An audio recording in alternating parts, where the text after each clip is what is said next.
I would like to respect the Buddha and the Dhamma and the Sangha, and I would like to respect all venerable here and say hello all the students study here.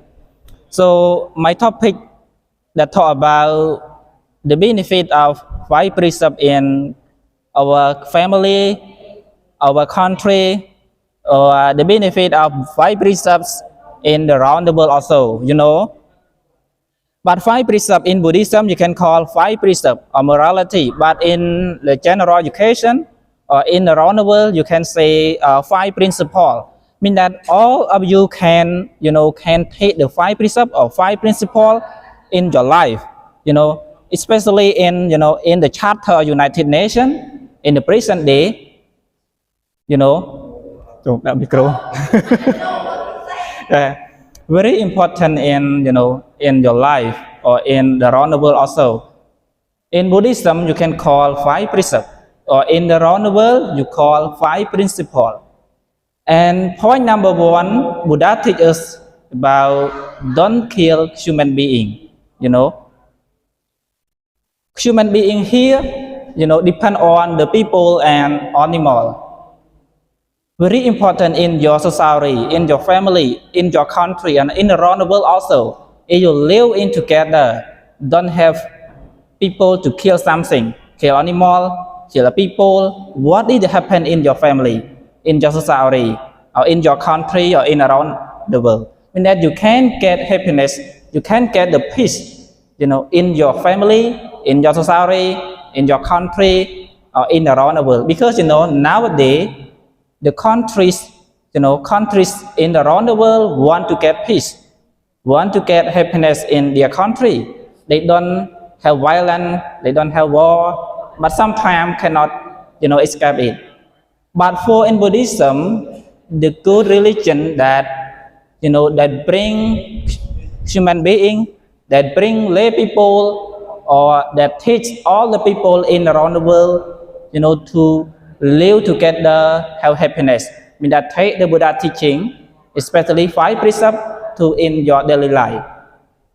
And number two, Buddha teaches about don't steal property, or don't steal, you know, other things from other people in your family, in your country, or in around the world.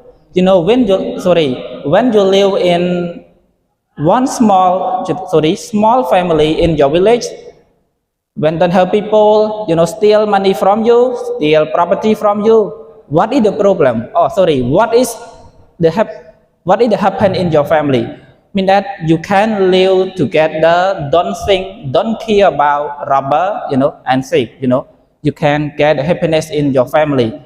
And other point number three, talk about, you know, don't lie to other people. This point very important in your family, in your husband, in your wife.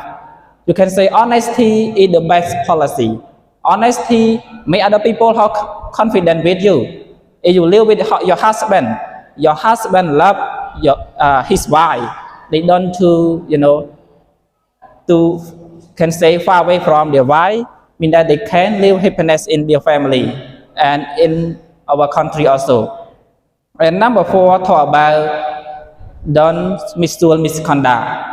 You know, this point very important because, you know, nowadays a lot of people they commit bad activity with daughter or with sister or brother, right? Have a lot of violence in our family, in our society also. So this point very important for the people in our country or in around the world. And the last point, Buddha teaches about don't drink alcohol. You know, because, you know, when you drink alcohol, you get a lot of disease. You know, you have a lot of disease.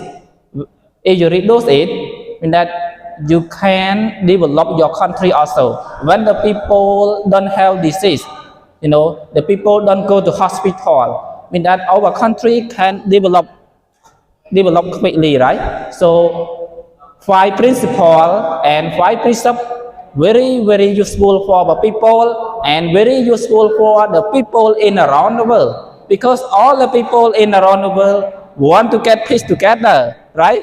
Thank you so much for all of you listen to me. Do you have any question you can ask me? I will give the answer to you. That's all.